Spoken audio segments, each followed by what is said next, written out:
با درود.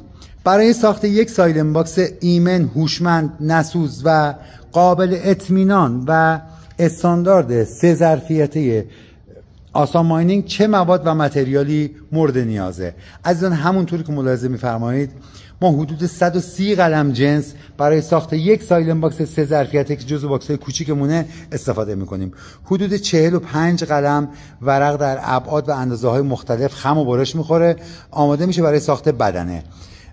پدهای سلولوزی رو ملاحظه می‌فرمایید، توری، تجهیزات آب، پمپ‌های آب و سایر ملزومات، خود تابلو برق، فن‌های سانتریفیوژ، انواع سرسیم و سوکت، تجهیزات برقی از برند هیوندا،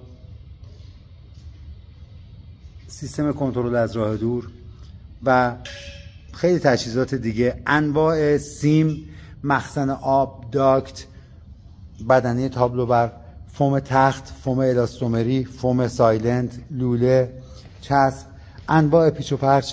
حدود 130 قلم تقریبا جنس میشه برای ساخت فقط یک سایلنت باکس 3 ظرفیته. عزیزان وقتی میخواین سایلنت باکس بخرین باید تمام این موارد درش رعایت شده باشه، وگرنه یک جای کار لنگ میمونی. با 2 تا ورق PVC و 4 تا فیوز ایرانی باکس ایمن نمیشه ساخت. بدرود.